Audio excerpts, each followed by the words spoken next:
I have kind of been around music my whole life because my dad was a DJ. So I kind of always was around it and kind of grew into it.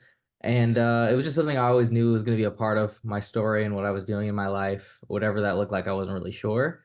Um, so as time kind of went on, I ended up, especially in Tampa, was a really good place to be for a time to like meet a lot of Christian artists, especially in the rap area of Christian music.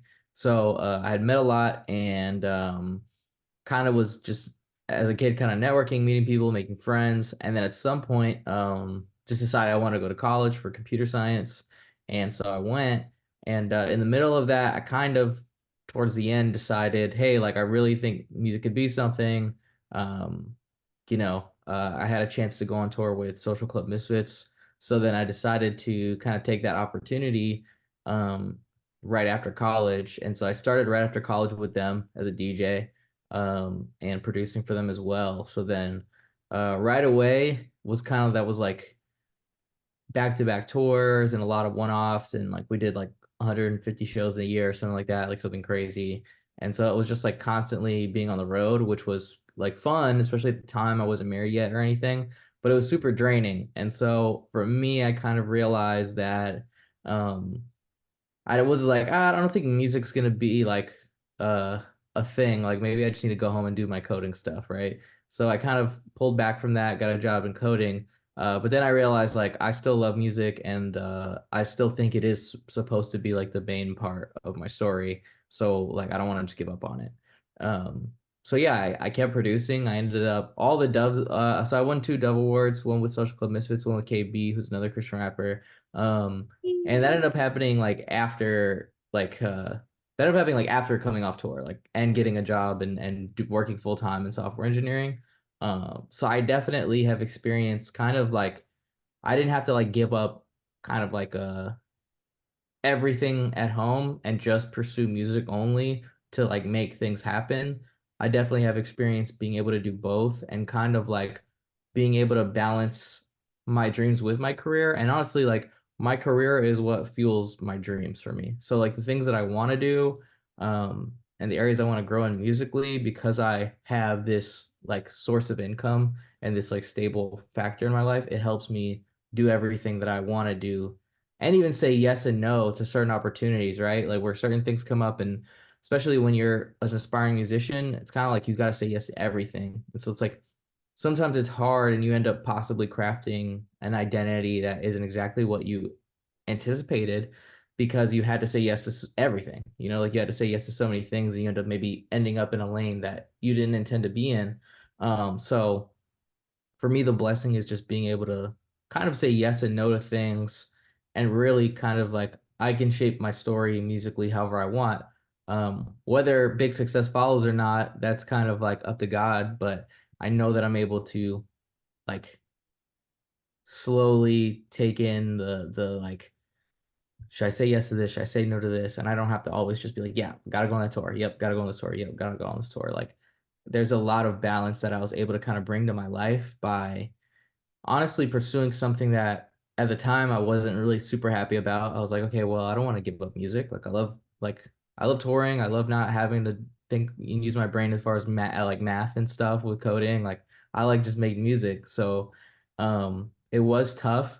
A big factor for me was just that like me and my girlfriend at the time was now my wife, like we were getting more serious and I wanted to spend more time with her and basically our whole relationship, I had been completely on the road. So I kind of wanted to be home more and hang out more, and so that was kind of the big one of the big decision pieces for me too, was just wanting to be home. And um, honestly, even full-time touring for me kind of hurt the creative side a little bit of me because I was so tired when I got home. I didn't really feel like making music. Like I didn't really feel like continuing to create. And for everybody, that's different, right? Like if touring is your job, then like you have to do both. And it can kind of, if you're at that level, like yeah, you have to do both. But in my case, um, I really felt like taking a step back and slowing down. And I was like, oh, I mean, I could go back to full-time touring if it opens up the right way or if things open. But I basically just took some space to give myself like, hey, listen, I still have a stable thing that's making me income in my life, but now I can choose what I want to do.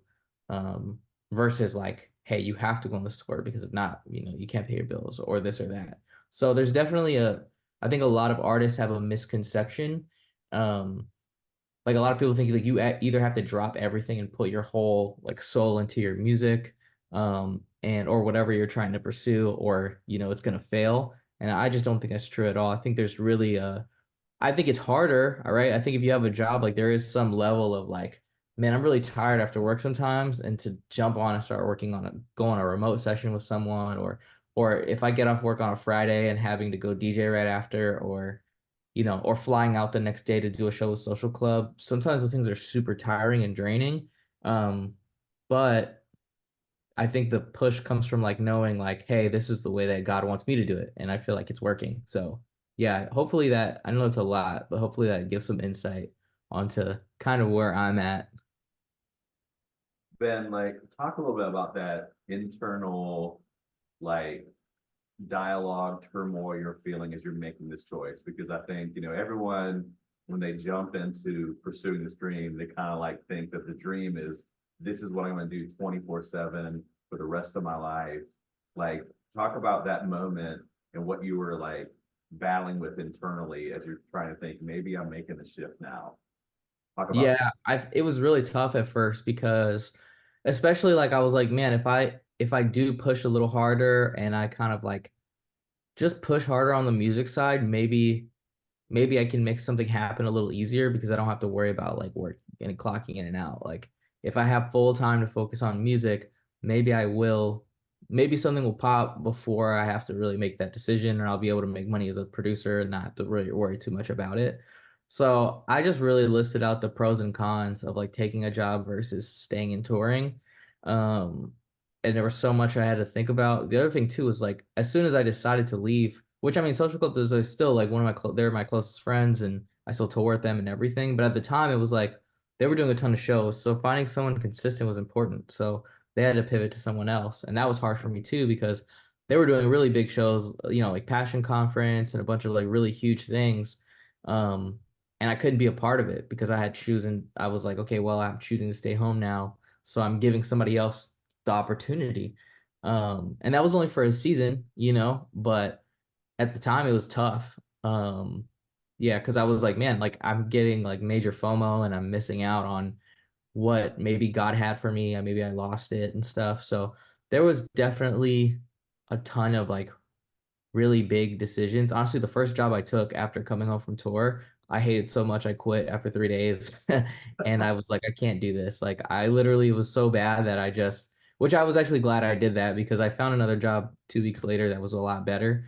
Um, but yeah, at the time I was like, man, like that makes things even worse. Like I'm like, I feel like I really made a bad decision. Um, yeah, there was definitely a lot of inner conflict to have to figure that out, I think, for sure. questions you all have. Yeah, I would say, is it an everyday struggle? Because I've been in and out of the full-time artist, full-time job mix throughout my life. And I think where I struggle is like contentment. Um, and I'm the person who I'm an extreme. So like if I do something, if I choose to do something, I'm 100% in. And so the idea of balancing both at the same time feels really difficult to me. And like where I guess my question out of all that is Mhm. what's your interior dialogue on a day-to-day basis? Because I could see myself feeling discontent, or it's that what if, which maybe we have regardless of what we choose, you know? Yeah, for Um, sure. but just like, could you speak to being content with kind of like making your own path, even though it might not be the quote unquote golden standard? Right. Yeah, I think that you can excel in both for sure. I think there is some level of sacrifice, and I think for some people it may be a season where it's like, hey, I'm doing both of these for a season, and then one starts to like, for example, if I started getting crazy money over some production stuff, I might have to make a choice and be like, okay, well, this is what's really going to pay me, so I have to take the leap of faith to do it, right? Or, hey, you know what? I'm not feeling as passionate about music anymore.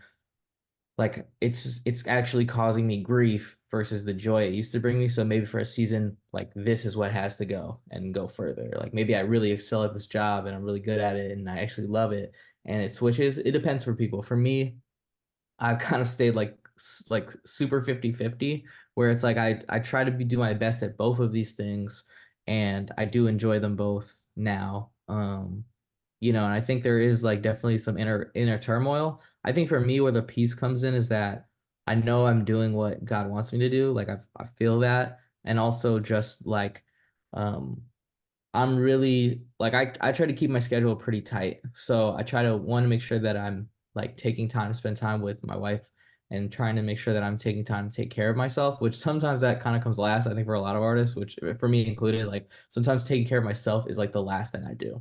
It's like first everything else and then I'll come last. Which is also dangerous, but I think for me, um I really try to keep my schedule in such a way where it's like I know the days that I'm working on certain things and or the days when I get off work or when I'm like I'm either gonna get up early or I'm gonna do this late or whatever. And I kind of schedule out each day is like, hey, am I making content on this day? Am I planning on throwing a DJ event this day? Or am I like what am I advertising it this day? Am I filming something? Am I producing music for an artist? Do I have a session with an artist? So I try to make sure my week, like, I don't really let my week tell me what to do. Like, I tell my week what it's gonna do, right? So I like align my schedule in such a way that it's healthy, obviously. Like, I can't just produce 24 hours a day, but I like, and I can't just work 24 hours a day either. So after those 8 hours I have to spend working, I have like a schedule that's like, hey, when I get home, like, this is what I'm doing, this is what I'm working on.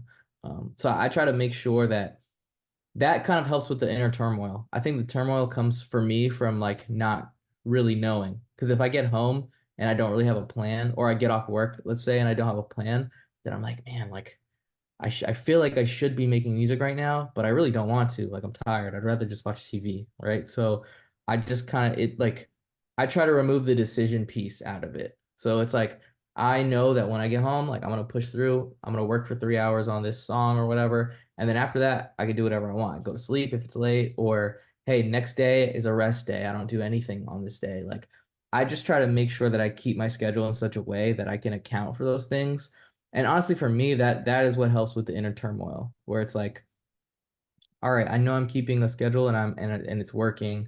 There's weeks where it gets out of whack for everyone, I think, and then that inner turmoil starts to become louder. I think another part of it is that, this is like me learning how to balance multiple things. Like in life, people are gonna have like I don't have any kids yet, but like Phil, you have kids, and some of you guys might have kids, and it's like that's a whole other thing to balance, right? And that adds another layer, and that's one of those things where it's like you can't be like, oh, music or my kids, or you can't. You're gonna run into a real bad path if you do that, or so it's like I almost treat work as like this is a part of my life right now, at least. And so this helps fuel everything else. And that's the one big thing is that reminding myself like, hey, this is something I'm good at, and it also helps me fuel everything I want to do. Like saying yes to something really cool that doesn't pay as much, like certain gigs and things. Like I can decide whether or not to do that because I don't have enough I don't have to worry about being paid for this or whatever. Obviously like you need to make sure you're getting paid and taken care of for certain things that you do. But I just say that to say like I think taking on that lens of like this helps me fuel my dreams versus like this is something pulling me away from them. Yeah.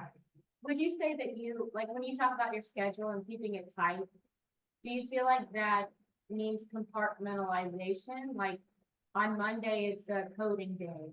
On Tuesday, it's a creative day. So that on Monday, you don't have to worry about, like, you're not circulating musical ideas. You're putting it on a shelf until Tuesday. Like, is that what I'm hearing from like compartmentalizing? I think it really depends on the person. You have to try different things to see what works. Because I've tried a ton of different things. There's a book that I read. I'm trying to see where it's at. It's by a guy named Jordan Rayner. He has a couple really good books. But it's called Redeeming Your Time, and it's like almost a Christian perspective on being able to get more work done. And so he talks about like almost like having an inbox for your ideas. So it's like when you get an idea and something's really cool, I write that down immediately so that I always know like, oh, it's like always here for me. Like if something pops up, like I have like, oh, this song would work really cool. This would be a really cool remix. I'm like, okay, for sure. I write that down, and then like that's saved forever. And then at another time, I'll go and attack it when I have time.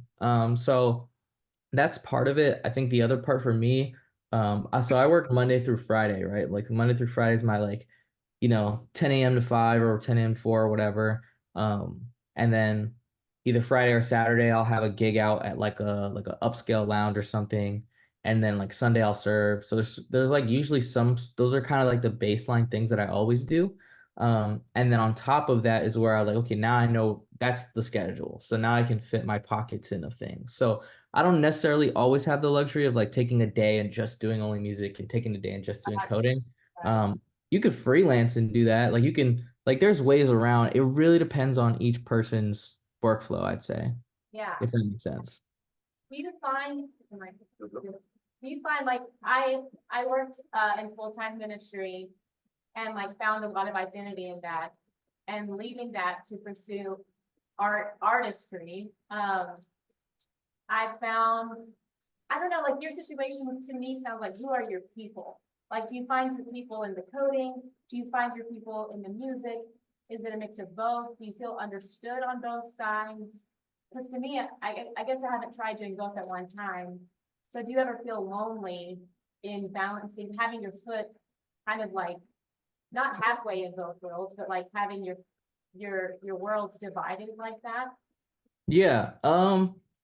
It depends. I would say, like, for example, in my field of like software development, there's definitely like a culture of community as far as like, people will meet up and talk about different coding things, different stuff like that. And for me, I do look at it as more of like my job that I do enjoy doing. But I don't look at it as like, and I'm obviously trying to get better at it, but I don't necessarily find like my community there. I really do find my community in music and even try to create my own community. So for example, last Friday I threw an event and me and my friend did DJ lounges and we brought out like micro tattoo artists and artists to draw who would like do live art and all these different things. And it went like amazing. And that was kind of like I was able to bring in people who I didn't know and new people and people I did know, my friends, and like foster that community. I think for me, like that's something I couldn't have even dreamed of doing a couple of years ago, just because of the time dividing that I think I hadn't really pinned down yet. But I think it's really like my foot feels fully in both worlds. Like I do feel like somehow fully in both. Um, like Take I your own think for lane. yeah, like I have my friends in coding somewhat, but I do really think like my community is definitely huge in church. Like I definitely find and I always try to find ways to make all my worlds like kind of like crossover episodes. Like everybody's everywhere for me. Like I have friends who are in church with me, but also come to my events, right? Like or have friends who maybe don't do music at all, but they'll come hang out in a session just to chill or like so my worlds get very crossover episode-y. So I definitely don't worry too much about that. Like I have community in so many different places. Can I ask, do you know, like, I'm just curious about the type of personality you are? Like Yeah, please. Enneagram, do you know, like your, Oh man, I don't know. I took it like such a long time ago. I forget what it is. I definitely have it. I would say as my personality though, I definitely have a very like I would say I have a go-getter personality. It wasn't always like that. But right now I'm definitely in a more like ambitious mode. So I'm like, I want to make things happen. I'm also very like empathetic towards other people. So I think my way to make community is usually like bringing the people in who maybe wouldn't always have a place or who are like trying to find something. Like I'm very much empathetic to other people. And I really like want to almost like if I can bring everyone in, like I'll bring it. Like I have, people that are like I have friends that are like 80 years old that I'll go watch a basketball game with that are just like that I'll just like we have nothing in common except he likes the Celtics and I like the Sixers and we'll sit and watch a rivalry game. And I have friends who all they do is live, breathe, and die music and we'll do a session together. And I have friends who like are struggling with alcohol addiction and they don't even, like they just need a friend to kick it with and like we don't have much in common, but we both like have our sets of things in life and we just like hanging out. So I'm definitely super empath. I feel like two things that define my personality is just being extremely empathetic. I hope to be, And also just I try to be ambitious with like what I'm doing, and that does get me into trouble with like dividing my time, Sure. but I try. Yeah, the event that you put on sounds awesome. Thank you. Yeah, that's inspiring. Hey, Yeah, Ben. that's the thing too, is that you can build your own thing. And like keep in mind, like I don't have a very big footprint as a DJ in Tampa, especially because I was touring for so long outside of it and in the Christian world. Like coming back to a more secular area and like world, like there wasn't really a lot for me there. A lot of it was like I'm inviting all my friends from all these different places and hoping they come. And then I'm bringing in vendors who are cool, who maybe will bring their own people. And our goal was to have maybe like 15 people there. Like we were like 15 people would be a success. Like that would be really cool. We'll get some content, can pitch it to other places. And then we ended up having like over 85 people that RSVP'd, which was like crazy to me. And it went super well. We met people who were like, "Oh, I just found it on Instagram," and I just kind of came and like I didn't have any friends, but I wanted to come and like see it and to be able to talk to people like that and bring them in, it was super cool.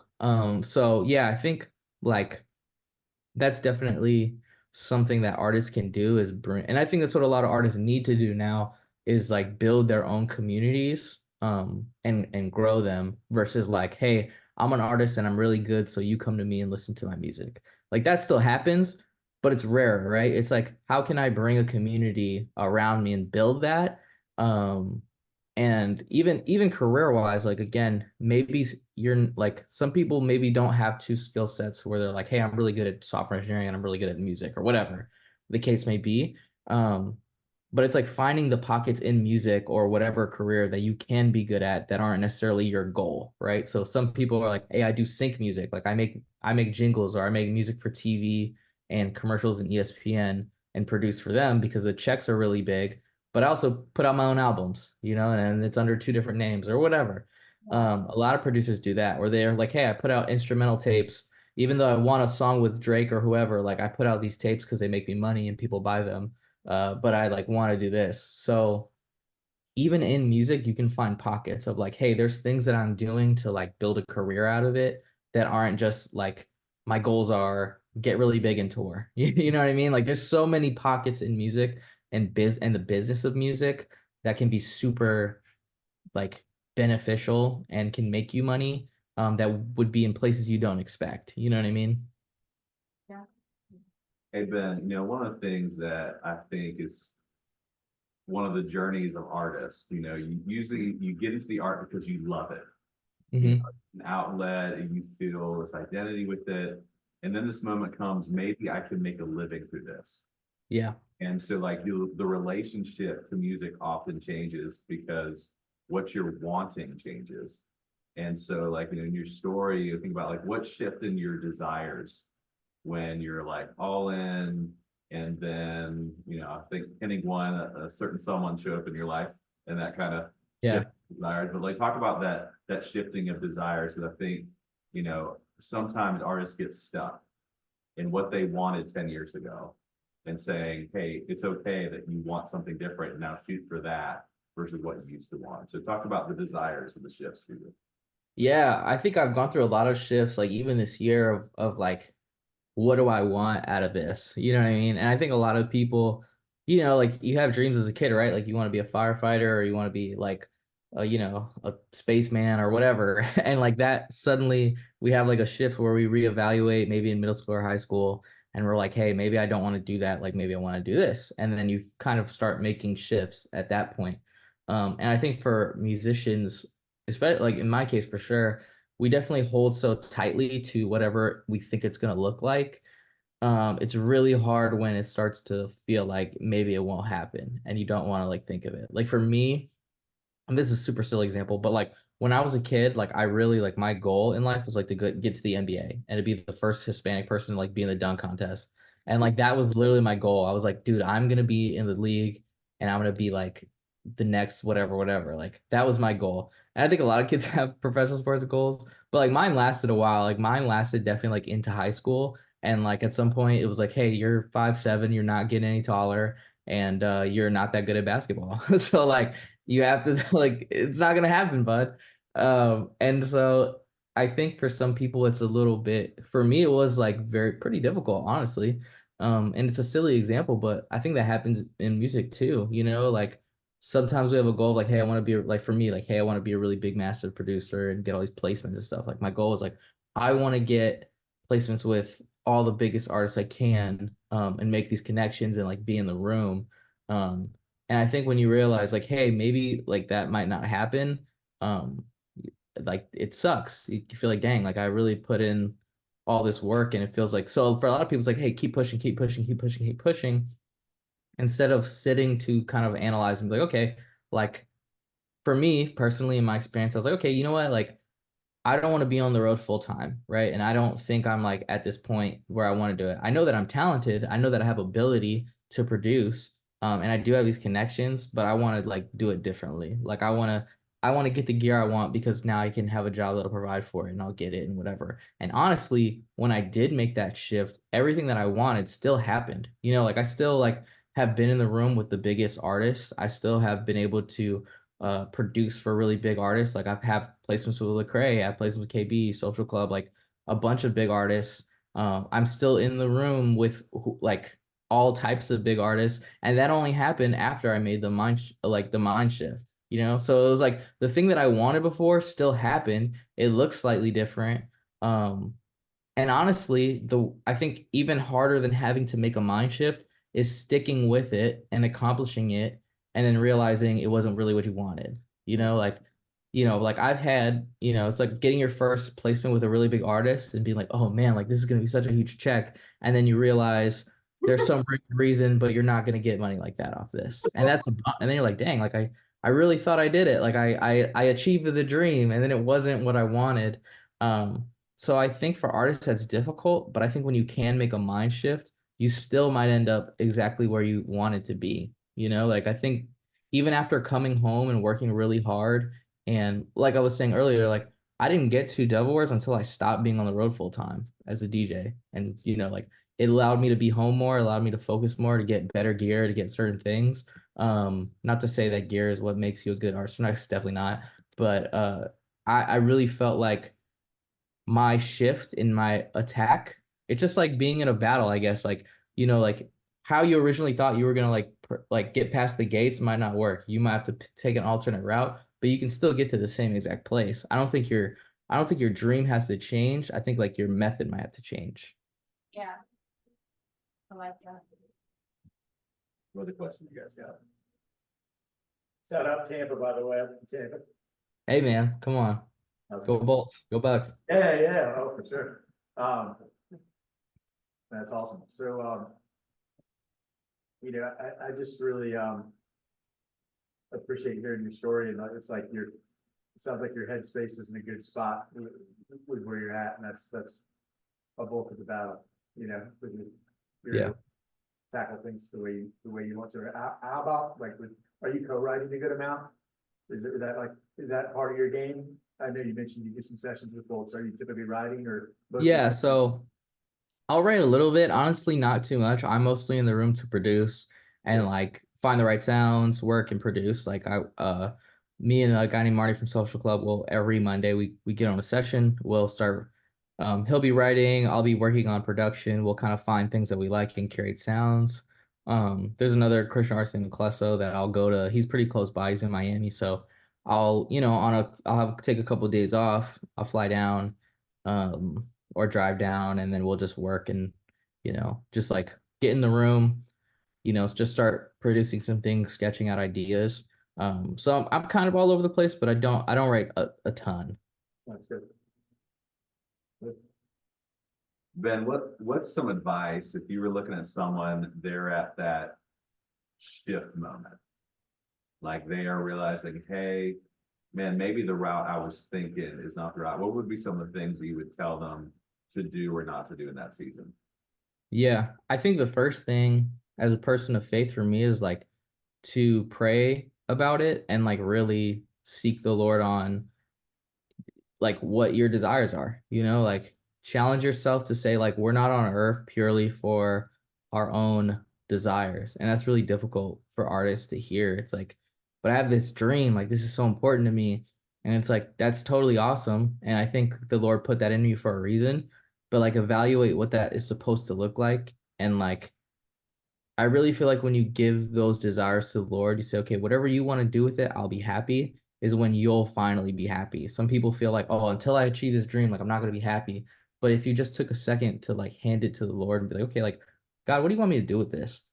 He'll he'll stop and be like, I want you to do this with it. And you're like, oh, I get it now. And then true joy comes in. Because like I said earlier, the worst thing is to achieve your dream and feel like it wasn't that great, you know? There's like a story about a guy who I think he took like a year to like he was like, I'm gonna make a sandwich completely from nothing. Like I'm gonna grow the everything, like I'm gonna make the bread, I'm gonna grow the vegetables, like literally had to like make his own farm. And I think he spent some insane amount to make the sandwich. And then he's filming it and documenting on YouTube. So obviously he's probably making money from it. But at the end of it, he takes a bite of the sandwich and he's like, I was okay. It was all right. You know, it's like you put in so much work Yeah. just at the end of it to feel like, it was fine, you know? Um, but I think if we do make that shift and be like, Lord, like, what do you want from me? Like, he wants, like, I do think like, a byproduct of fulfilling what the Lord has for you is joy. Um, and that's more powerful. So I think that's my first advice. And I know that's super heady. But I think also my second advice would be, I don't think you have to give up like your dream. I don't think you have to be like, oh, well, now I'm a full timer. So yeah, that's done. It's like, I didn't do that. I was like, I'm still going to achieve everything that the Lord has for me and that I have a desire for. I'm going to push for it. It's just going to be a little more tiring, right? Because I don't have as much balance as I'd like, but I'm going to figure it out. And it took some time. So I think being patient with yourself is another piece of advice in the process of figuring out what it looks like. And I think the last thing, sorry, you had a question? It's on the same tip. Continue. Yeah, I was going to say the last thing would be like, think about what it can look like in a different way, right? So if you're a really good producer and man, I'm really good at making these beats that sound like they would be really good with highlights on ESPN, right? Like I know a lot of guys like that. And it's like, hey, maybe not as many artists are picking up on these beats like I want them to, or not as many people are picking up these songs that I think are really good.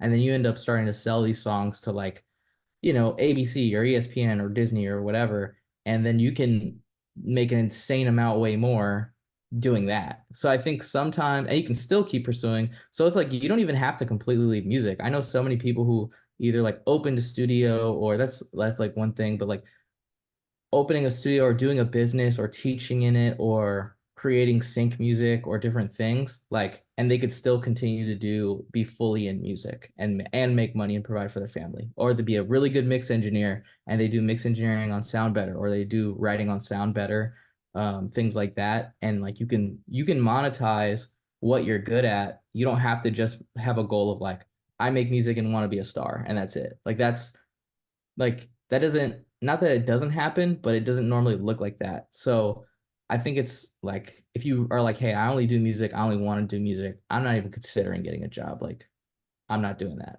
Totally get it.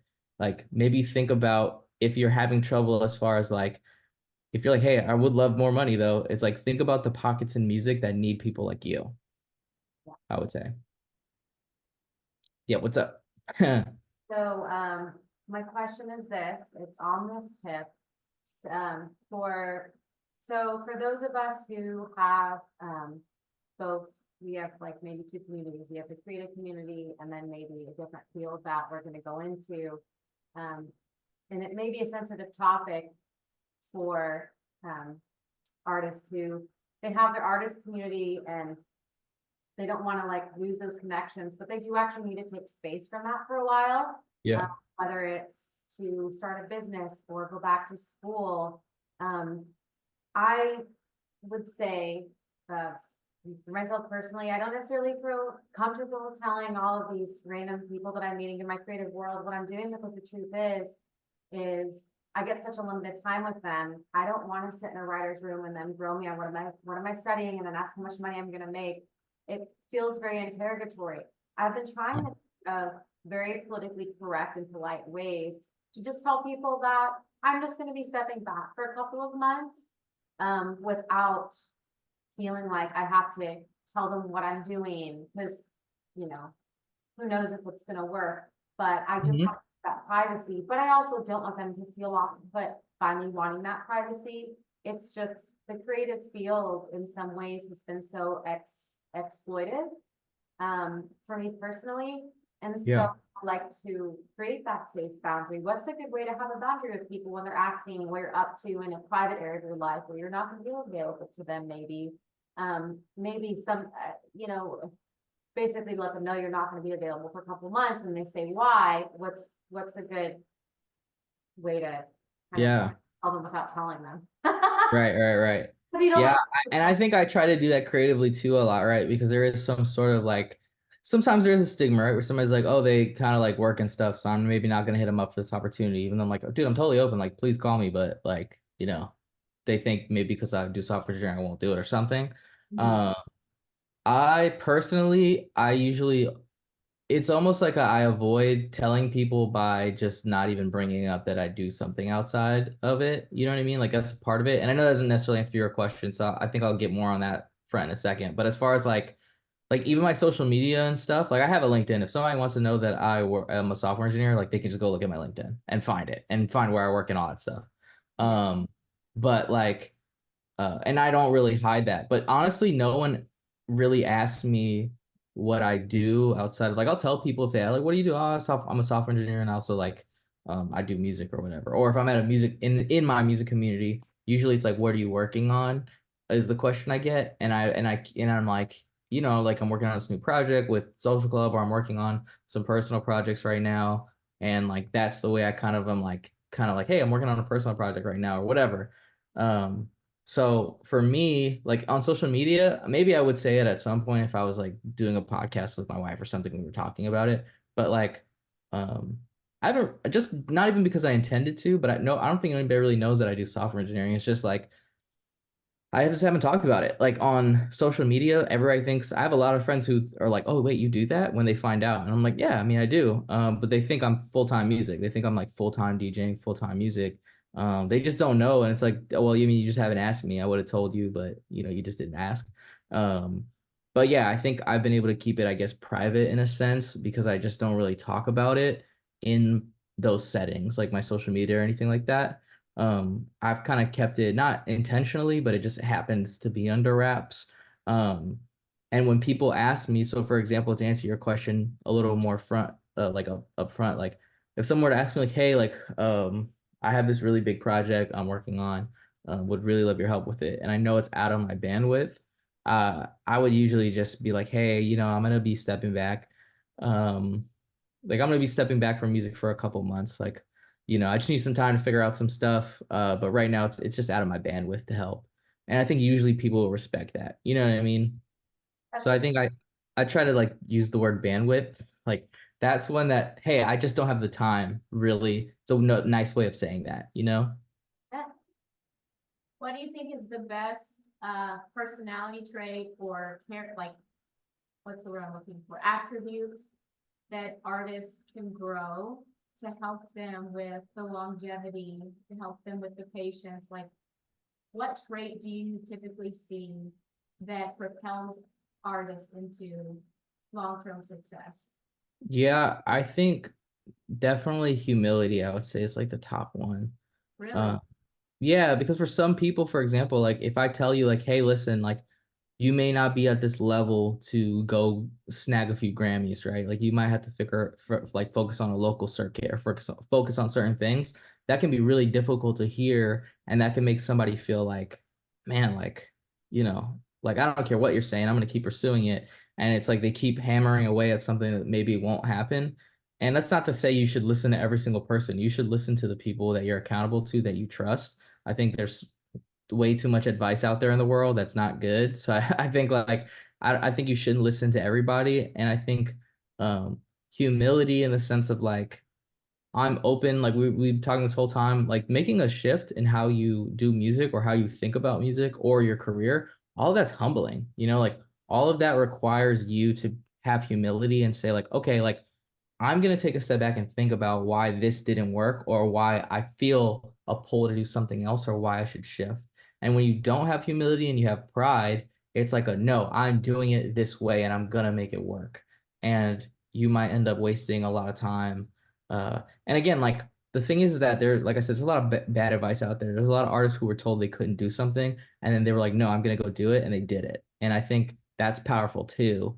I think it's just in a sense of like having the humbleness to say when somebody I trust that I know wants the best for me is kind of like giving me advice or letting me know something. Um, like I'm gonna take it in and think about it, really think about it, and like observe and then you can make a decision on it. Like the fact that you can even hear and listen to advice and take it in is humility. It doesn't not that's not saying you have to take everybody's advice. That's just saying that like your ability to listen and to make yourself better. Like I've had so many, especially I mean that helps in music sessions, right? Like I remember at the beginning when I was producing for people, it was really hard for me in person because it was really hard for me to pivot. One, I just didn't have the ability. Like if somebody's like, I'm not liking how this is sounding, let's change it up completely. That was really difficult for me to hear. And also like I would get a little panicky and be like, oh God, like I don't have anything else. Like and it would like you'd start to feel a little hot and you're feeling like, dang, like I'm like starting to get mad or whatever, or starting to feel like anxious. And I think when you can like kind of have humility, it's like there's so many sessions that I work on where it's like, hey man, I don't think it's direction. I'm like, cool, cool, let's just restart, bro. Like, no worries, you know? And if I do feel a little hot or something, I just take five and I come back and I'm like, hey, let's work, you know? So I think even in music sessions, like even as like if you're like, hey, I'm just gonna be a full-time artist, like that trait will propel you forward. It'll help you in everything. Yeah, I love that. Thank you so much. Yeah, of course. Any other questions for Ben? Enjoy hearing you, man. Yeah. Sorry, I didn't hear that. What are you working on right now that you're excited about? Oh yeah. Well, right now, so this weekend I'll be out with Social Club. We're going to Atlanta, so it's my birthday this weekend, so it'll be fun just to hang out with two of my close friends and do some music stuff. So that'll be fun. Um, I'm working on one of their albums right now, where we meet like every Monday to work on that. And honestly, we started doing we're calling it Art House Social in Tampa. So throwing those events that I was talking about, we've been just like building a brand around it and stuff, and it went so good that like still kind of on a high from that. So I'm really excited to like start building a like music community in Tampa for sure. Like those are my like big things I'm excited about. With Ben, Where's Ben? Because I love that. I'll send some. That's home, man. Everybody I know is there. Yeah, so it's in Seminole Heights. The first one we did in like a warehouse, Yeah. and then we're finding the second location now. It's probably gonna be in Tampa Heights, but we're like Seminole Heights, Tampa Heights area. Love it, man. That was right before I moved up to Nashville. That was my last time. Yeah, man, it's a good spot. Ben, is that connected to Charlie Peacock's art house at all? No, who is that? So Charlie Peacock, he is kind of like probably like a 90s CCM guy who is branched out kind of after his music was out there and it started. Yeah, It's called Art House, I think. oh, And that's dope. there was one in Nashville, and they're like got some around the country and kind of around the world. It's almost like Labrie, Francis Schaeffer's place, only for like artists, musicians, for sounds like inside and outside Christianity, like a meeting place Yeah, for that's that. dope. No, I has no affiliation or anything like that. Maybe at some point, but yeah, no, we're just. The guy who's they're trying to do one actually in Korea Oh with wow, some like Korean artists, and so they were connected to Charlie that's Peak super talking cool. to me about it last week. But yeah, I was just wondering that. One thing, Ben, like just the short time we've known one another, like I love your humility. Like when you tell that to us, I see it in you, and Thanks. just like your your open posture, you're wanting to please the Lord. And the thing that I love is like when we talked, I was like, man, I gotta have Ben. I gotta have him talk to people because I'm like, so often when an artist is faced with this shift, it's like they think my happiness, joy, and dream is done. Yeah, And like I look at you and I'm like, here is a man who is like full. There's a man who's doing what he loves, and it's not exactly what you may have thought on the front end, but it's got so much beauty to it. yeah, And you know, I see so many artists start to kind of fall apart when they hit a shift moment. And and like, because they don't know if life goes on after this. And so like, I'd love for you just to even just like talk about that, kind of just like how life is full for you in embracing this shift for you in life and music. Yeah. Oh yeah, man. I think for me it's like I definitely had some difficult seasons of wrestling in it. I definitely experienced depression and faced like areas that were really difficult for me in life and struggles and setbacks in and outside of music that really shook me up for a long time. And like those things for me were experiences that took a long time to kind of recover from and like continue to work forward on. And I think now why I don't know if I'll ever be like full, like it's hard. It's like funny to hear that almost that it like because I'm like there's so many areas where I'm like, oh Lord, I feel awful in this area or I don't feel like good here or there. But I do feel like when I'm most content is like when I'm like I feel like I'm in what the Lord wants me to do. Or I feel like even if I don't know what I'm doing, like me and the Lord have our connection. Like we're like we're together in this. So whatever he wants is gonna work out, right? And for me, I think like building the most important things is what has brought stability to my life. Like my relationship with my wife, I've made that like for artists, sometimes we don't make that sacred enough where we're like, this is a relationship that I not only protect, but that I like invest in the same way that I invest in my music. I invest in my relationship with my wife. And I definitely fail at that sometimes. Like I'm definitely not great at that. But I've been like, hey, like there's like, for example, to talk to my like schedule, like Wednesday nights are like a sacred night where it's like, hey, we go out Wednesday and we have a date night. Like there's like no, that's not a negotiable. Like we do that. If we do have to move it, like it's happening during the week. Like it's not happening. Like making sure we spend intentional time.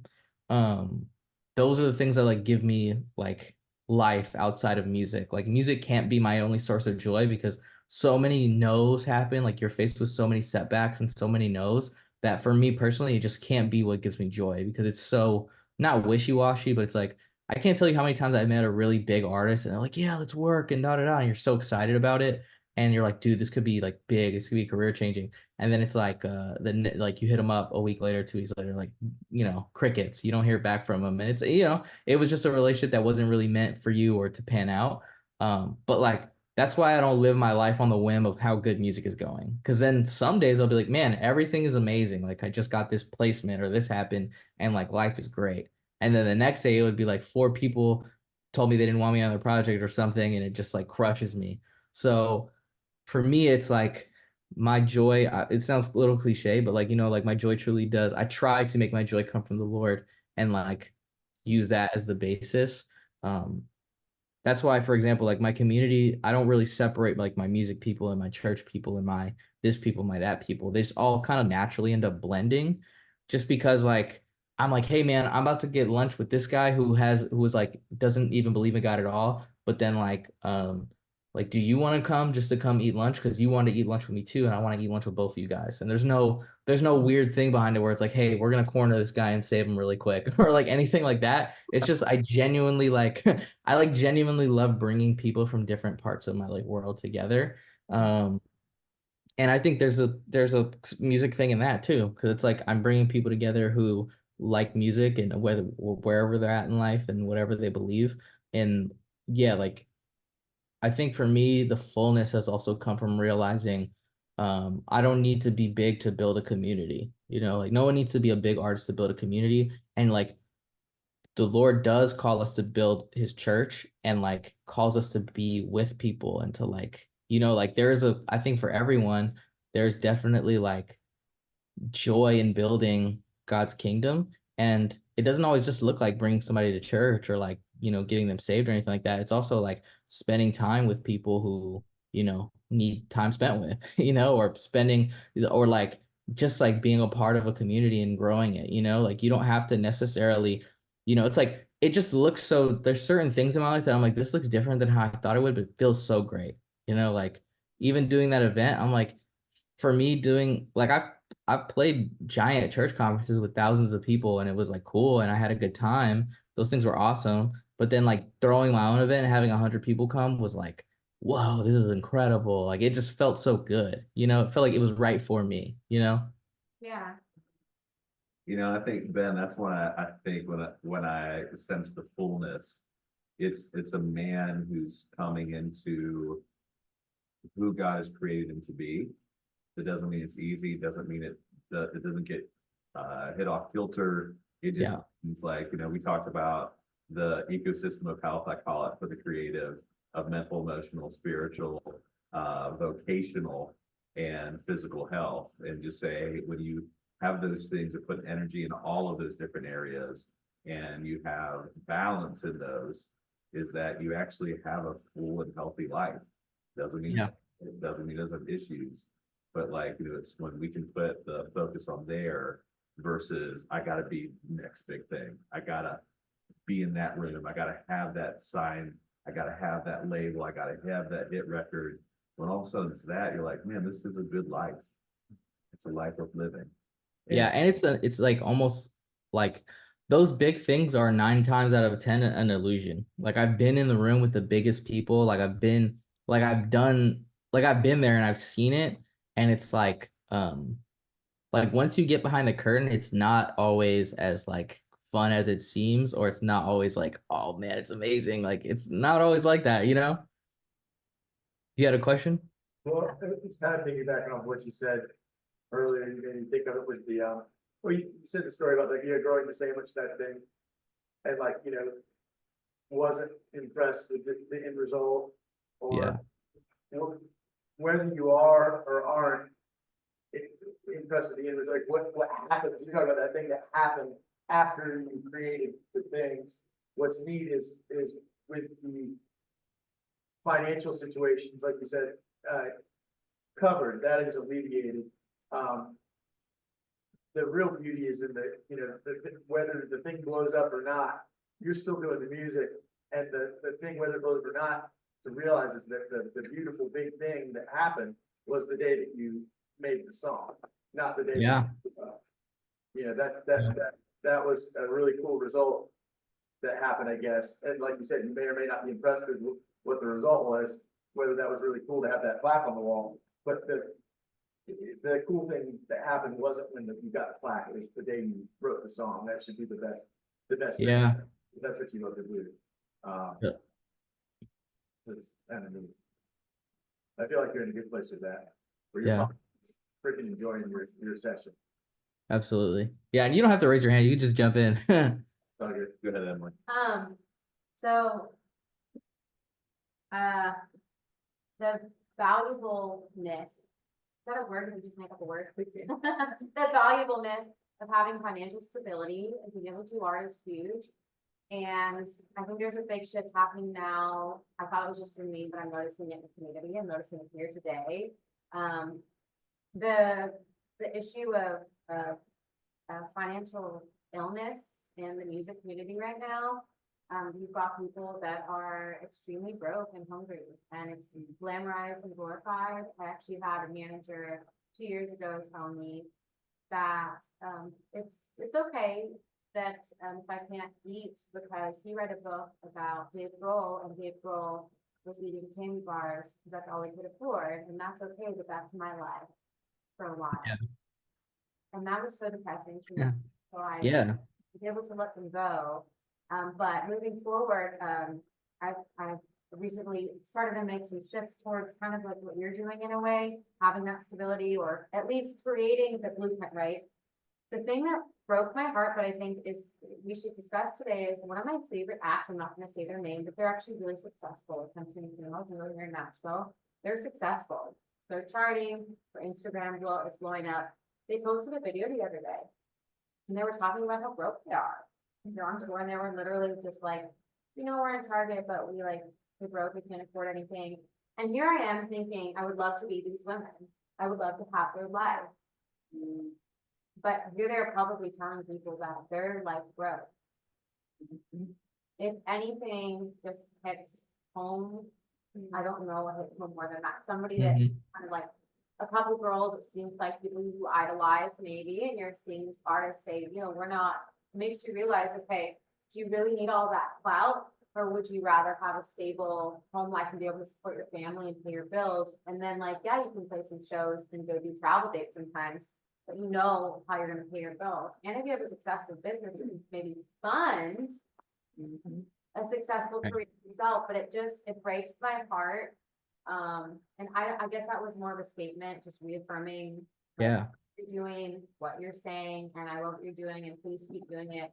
Please keep educating people. I hope that this becomes part of what you're doing. for Um, sure. it, I'm kind of coming out of a deep depression right now with all of these realizations about Yeah. the climate of music and, you know, how record sales are different now and records aren't selling. So, Hmm.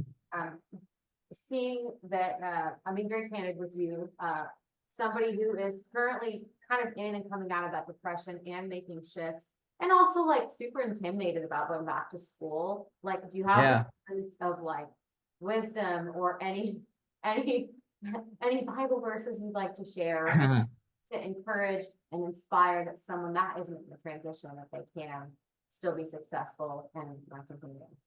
Yeah, absolutely. I think like the one verse that's come to mind all day today is just like one of the words says like do not despise the day of small beginnings. And it's just like, like like every day is not going to be a big win or every day is not going to feel like a huge win, but it's progress towards something really cool. And I think like even the setbacks are for you going to be progress, like whatever you're doing, it's moving the needle, even if it feels like, oh, it's a step backwards. Like that, a door closed is just like, that wasn't the route, or no, that wasn't the path for you. So now you're one door closer to the right one. I think that's a big mindset shift, especially like I've struggled with depression too. I've still like I mean I now I'm there's like even being someone who's been and on medicine, true for like depression and things like that. Like that definitely was a mind like it's a mind shift, especially in Christianity where it's like, hey, like it's not okay to like there's some feelings, right? Where there's like weirdness about like, being in like, hey, like taking medicine when you feel, it's like you would go to the hospital for a broken arm, but somehow when it comes to your mental health, it's like less important, it's like less like, and it's so important, like your mental health. And like, I think for me, that was a big piece of coming home and deciding to do that. It was like, hey, I want to take care of my mental health. Like I'm not, Dave Grohl. So I'm like, I'm not gonna like, and then not in the sense of like, hey, maybe I'm not as talented, but in the sense of like, I'm not willing to just like sacrifice my mental health for all these years. I'm only on this earth for so long, So like, I really feel like being able to see behind the door a little bit with a lot of artists, like you were able to see, and see like, hey, I understand, like I like it doesn't matter how big you get, like things look different now, and even the model of artist is transforming a lot. Like I said, a lot of people are doing sync, a lot of people are figuring out other avenues. I'm not saying people can't be full-time artists, but like I have friends who are like, I didn't start making money until I started engineering full-time, and now I engineer full-time, and I still do my music and stuff, but like I'm like literally making bank off of like engineering or whatever. You Yeah. don't have to just completely be like, oh, well, I'm not going to do any music or something. I think for you, like, like definitely like like I remember being in school and trying to do music at the same time wasn't always easy. One sometimes would sacrifice for the other. So you might find there's a season where you're making music a little less and it probably will be frustrating. And I would say like just continue to push through it because it's only going to be so long. And like you're young and like you're gonna like once you get through that season, like you're gonna be able to have like the choice of what you want to do. And again, the music that you are working on, you never know where it's gonna take you. So I think to your point earlier, like enjoying the process of like making a song and making stuff. Like I made some stuff that I was super jazzed on that I'm like, I'm never gonna put this out, but like, man, I actually like this just for myself and my friends. And I like just sent it to my friends and stuff. Um, Sometimes we lose that as artists once we start getting some level of success or some level of ability and some notoriety, even if it's smaller, we start to feel like, oh man, I can't create just to create. Like when you started, you just did this for fun. Like everybody who started doing music at some point, it was just like I just turned on my computer and just tried to see if I could even do it, And I think getting some of that joy back helps a lot, like getting some joy back in the creative process. And that's just going to make everything better. And like I said, the model of artists is changing. And I think the people who struggle the most are the ones who maybe they've already kind of made the leap and they're already kind of in this full-time thing and stuck and not stuck in it, but like touring or certain things are a big part of their income, but they don't maybe have the luxury of like figuring out what else they can do. And I think like the one thing you can take pride in is that like, hey, you're at a point where you can make this decision, and now when you are pursuing music, you can do it in a way that's like you can even make that your business and figure out a way to make that profitable as well. The same way that you're building your own business, you can also build your music business. Like too many people as artists don't pursue the full range of things that are available to them in music. They only think make songs, put them out. And it's like there's so much more to it. So I think like the one thing like advice that I would give is like you're in a good position. Like don't feel like, oh man, because I'm taking a little bit of a step back from this. Like I did that. And Like like your I said, situation is totally okay. yeah, like taking a step back is not a bad thing. Like and taking a break is not a bad thing. And even for me, like again, none of my like even having Devil Wars and stuff like that, none of that happened until I shifted. So it's like I know for a fact that it works because none of the big like homers and especially in Christian music, like having a dove is a big thing, but it's like none of that happened until I decided to shift. And like I had a full-time job when I won both. So it's like it doesn't, you know what I mean? Like you can have success and do both, you know, and have peace and have fullness and have like rest. Stability, like you have stability and that's so beautiful. And like, I'm so glad to like whatever led you there. Cause like, that's awesome to have awards and stability. Like, Yeah. And I know that's a blessing too. Like I know everybody's path is different. So again, some people have the wherewithal and they have the ability that they're like, I'm gonna keep pushing it. I'm gonna do it this way because I know this is what I want to do and I'm willing to like not eat or skip a meal or whatever. I think that is a part of some people's stories and it's going to continue to be on the path to their success. Um, but I can only speak for what worked for me, you know? I like what you said about earlier about, and this kind of like feedback off of your question of the like time, like if you're in school, you're gonna be busy, just like you'd be busy if you have a job. But I like what you said earlier about um, like for me, like in a moment of chillness before that day has already happened. Because if you get done with work, like you said, if you get done with work and you just got done and you're like, now you're going home, you're like, what do I do? You're gonna be like, chill, nothing. Because Yeah. it's too much. Well, there's too many things that you could do in this Yeah. 2 hours that you may have before like dinner or whatever. But Right. like if you think about it just like every day at like before you go to work or something like that, or start your classes, think about what's like one realistic thing I could do today. And it's like maybe like fix this little thing on your website. Like literally like I hate Yeah. misspelling. That's like an easy thing to take you 2 minutes, but then it could be like, oh, I think I'll have like 30 minutes right here. I could just brainstorm some song ideas. yeah. Yep. Just stuff. Yeah, and it's weird if you do stuff like that consistently, you can sometimes be more productive than you were when you had all this time. Yeah. Right? It's weird. Yep. That's your relationship. So I've been doing or I heard about like, I think it was, what's his name? Matt Damon Mhm. won an award like really early on in his career. And he said, you know, he was really thankful for that because it showed him like it didn't give him the sort of fulfillment that he thought it would. So he was Yeah. like, God, I didn't work for 50 years trying to get this award that really didn't bring me the satisfaction I wanted. And so I'm leaving my question open-ended, but like, what is your relationship with your Dove Awards? Pretty like I mean they're both sitting here, so I like to look at them once in a while, but like other than that, it was like the first one was super cool because it was like I didn't, you know, we had been nominated a couple times and lost, and I was like, it's probably it may happen, it may not. And then it happened, and it was like we were all like, and we a year we really thought we were gonna lose, and it was like, whoa, like this is like so cool. We're calling each other, we're excited. I remember being super jazzed about it. You know, the box comes in like right before Christmas, the box came in. So unboxing it and seeing it was like super cool. And it was just like such a big, I think for me, it was definitely validating. Like I felt like, oh man, like you know, it's like, even though it shouldn't have been, it's like, it's validating and it's like, it's not necessarily validating, but I'll say for me, like the part that felt validating was like, oh, like maybe for someone who struggles with like even appreciating what I can do, it was like, okay, maybe I do have some level of ability. You know, like it didn't make me feel like prideful where I was like, oh man, I'm so good. It was more of like, oh, okay, so I can do this. Yeah. So I think that was cool, but I think at this point, like they kind of collect dust and they sit on my speakers. You know what I mean? It's like, and the second one, um, I have a different relationship with. So the second one, I had a really big conflict with one of the producers on a totally different record. Had Yeah. nothing to do with this artist. Like we basically kind of fell out of touch, and we had a really big kind of falling out over the normal things that happen in music. And so we stopped working together. We kind of ended things on an okay note. But then I ended up winning with him for this one. And it was like, dang, man, like I didn't even order it, honestly, because I was like, I don't even want it.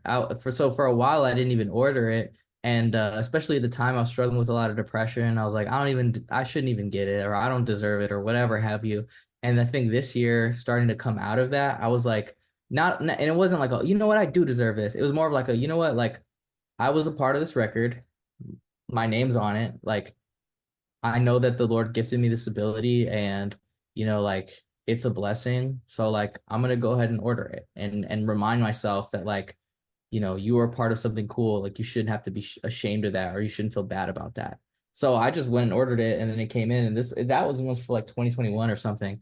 And I just got it this year. Like, I didn't even like it took a while, but I ended up ordering it. Um but again, like it was one of those moments where you open the box and you're like, oh, sweet. And then you put it up and then that's it. It's like it ends there, Like it's not like I definitely don't want to diminish it and be like, oh, it sucks. Like it doesn't suck to win. But it's like most of my joy is found in the work and like in the enjoyment of making music versus like the award part of it. Like we went to the Dove time at Phil. It was such a cool experience. I got to meet a ton of people. But again, some of those contacts work out, some of them don't, most of them don't. Um, it's a cool experience. You're on a little bit of a high, but then you get home and it's like normal. And you're like, okay, cool. Like that trophy's not bringing in any more income than it did when it came in the door.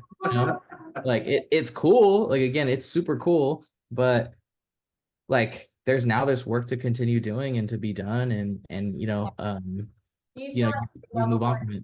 more music opportunities, like open more doors for you? Um, Not any that I didn't feel like I kind of already had, to be honest. I think it's a nice touch, like it's cool. It helps. I think what people more look at is like who have you worked with, Yeah. or whatever. In my industry, at least, that helps with some things. Some things it's like if you're talented, like it doesn't matter. And I believe in that for everything, but um, I don't think it necessarily opened any doors that like wouldn't have already opened, you Uh, know? yeah. Yeah, Ben, I want to honor your time, man. Thank you for taking the time for us. Thank you so much. This of is so course. helpful, so encouraging. And I just want to say, I appreciate your using your gift to serve the Lord. And I just want to say, like, from one aspiring artist to you, like, thank you so much for giving your gifts back to him. And for even taking the time to encourage us today. Like, definitely count that as a win for your day because you have encouraged I know me so much. So thank you. Yeah, of course, of course. And thank you guys so much for having me. Pastor Phil, thank you so much for having me. I really appreciate you putting this together for artists. So I think it's super important. And I think everything you guys are doing is really cool. And I just think like continue to be open to like whatever the future looks like for your music career, because I think super cool things can happen when you like leave that space for like the Lord to work and for things to happen differently than you thought they would. Um, 9 times out of 10 it ends up being the better path anyways. So I feel like that openness is for sure. I'll definitely be praying for all you guys too, and just like that, not only your music careers would be blessed, but just that the Lord kind of illuminates the path for what he has for you, and that, he'd be with you guys for sure. Thank you so much. Thank you. Appreciate Yeah, it. of course. If you guys have any questions or anything, my Instagram it's a okay.benny. And Pastor Phil can give it to you too. But if you guys ever have any questions or anything, like feel free to reach out. I'm definitely an open book. So